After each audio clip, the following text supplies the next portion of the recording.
la capture du jour proposée par nos chefs d'édition.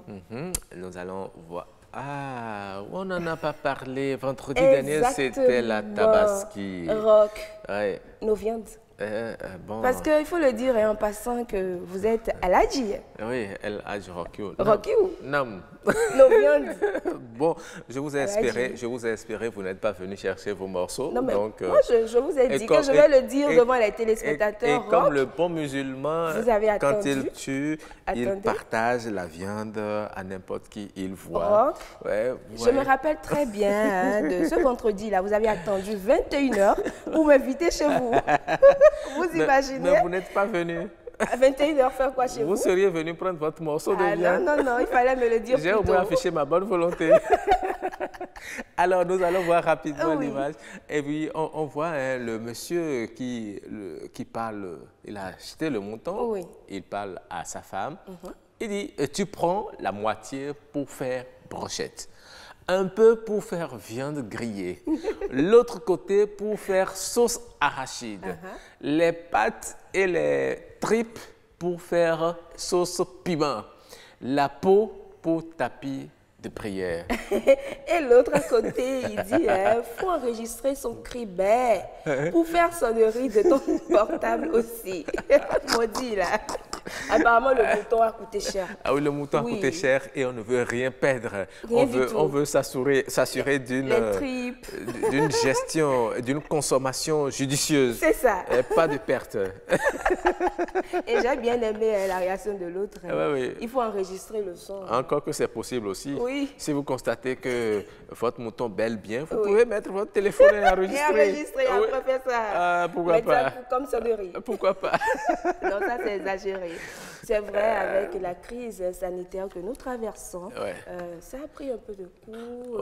Les gens, les musulmans se sont pris un peu, mais bon, la fête a eu lieu. Mais lui, c'est un faux musulman, parce que quand vous tuez le mouton, vous en consommez juste une partie. Il n'a pas prévu ce qu'il doit donner aux amis et aux autres, parce que c'est comme ça. Il a fait comme vous, apparemment. Non, vous n'avez pas partagé ça avec nous, ou bien je ne sais pas si j'attends la fin pour voir. Moi, j'en ai partagé, c'est vous qui n'êtes pas venu chercher. Ok, j'attends la fin quand même, je vais passer à la maison, pourquoi pas? C'est fini. C'est fini? Malheureusement. Roch, vous n'êtes pas gentil. Très gentil même. Et si on passait à l'instant écho, on va parler de laurier aujourd'hui. Le laurier, c'est vrai, vous l'avez souhaité la dernière fois? Oui. Lorsqu'on parlait du gingembre. Absolument. Vous avez souhaité qu'on parle du laurier. Effectivement, vous êtes allé à la recherche. Et vos désirs sont des ordres. Absolument. Soyez-en bénis. Amen.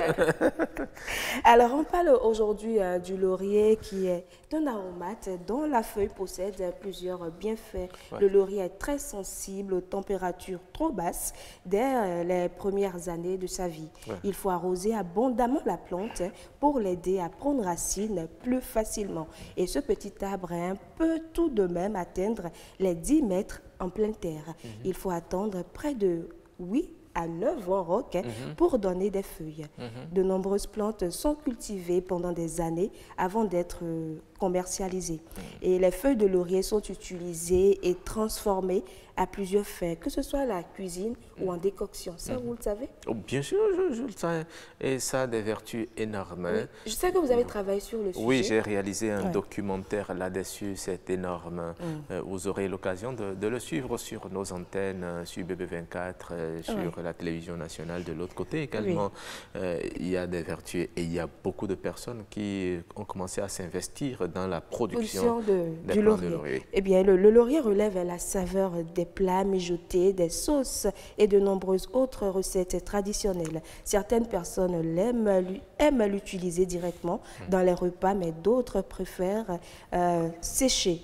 Et il n'est pas nécessaire de mettre beaucoup de laurier dans le plat. Avec 2 feuilles déjà, ça suffit déjà pour parfumer votre repas. Et récemment, je suivais une émission, on dit pour vraiment bénéficier de ces vertus, il faut l'écraser. Quand vous voulez préparer la viande, par exemple, il faut écraser les feuilles de laurier. Mélanger avec les épices. Mélanger avec les épices, comme ça pénètre correctement. Exactement. Ça rend plus tendre la viande. Apparemment, vous aimez cuisiner aussi, hein? Ben, je suis un cordon bleu, oui. Ah ouais? Ok, et on le reconnaît quand même depuis des siècles, des vertus médicinales. Il est antiseptique contre les maux de gorge. Si vous avez des creux parfois, vous pouvez faire une décoction, vous prenez l'indigection. Si vous êtes aussi stressé, vous êtes fatigué, vous venez à la maison, vous prenez, vous en faites une décoction et puis voilà, vous buvez et puis ça vous relaxe. Exactement. Et ça permet également, Roch, de tonifier la peau et de calmer les rougeurs. Oui, effectivement. Mais aujourd'hui, vous savez, au marché, on en trouve, c'est en de petits tas, de 50, 100 francs. De 50, 100 francs, mais le ça kilo... dépend, ça varie aussi en fonction de la période. De la saison. Aujourd'hui, c'est à 300 francs le kilo, là, le tongolo de chez nous. Oui. Oui, c'est à 300 francs. Parce que nous sortons progressivement d'une saison pluvieuse. En saison pluvieuse, la feuille de laurier est abondante sur le marché. Lorsqu'on va dans la saison sèche, ça commence à se raréfier. Exactement. Et comme c'est une plante qui a besoin beaucoup d'eau, seuls ceux qui ont pu faire des canaux d'irrigation pour arroser les plantes continuent de produire. Voilà. Et à ce moment-là, ça devient cher, de telle sorte que même les feuilles sèches sont utilisées et ça coûte également cher. Oui, exactement. Voilà, tout est dit sur le laurier. Voilà, merci beaucoup de nous avoir fait parler du laurier. Et il y a des gens dans la commune d'Adjara qui ont produit du laurier sur des hectares. Malheureusement, il faut que l'on installe des usines de transformation parce qu'on peut extraire des essences de ces feuilles de laurier. Ça sert à beaucoup de choses. On l'utilise dans la cosmétique, dans, comment dit-on? Le bien-être. Le bien-être, tout et tout, oui, voilà. Donc, si on arrivait à installer cette usine de transformation, je pense que ça va créer encore plus de bénéfices à notre économie. Merci beaucoup, Roch. Nous avons bénéficié quand même de votre expertise sur le sujet. Merci beaucoup. C'est vrai, pour avoir réalisé un documentaire là-dessus, nous avons appris beaucoup. Également, les plaintes que les producteurs ont. En tout cas, c'est une série aujourd'hui, que ce soit la pépinière et les feuilles sont pour la plupart exportées vers les autres pays qui en connaissent la valeur. Il va falloir que nos autorités également prennent conscience que oui, ici, il y a du bon laurier qui se produit et qu'on peut faire de très belles choses avec. Oui, prenez tout simplement le rendez-vous avec Roch dans son documentaire. Vous allez en savoir davantage sur le laurier.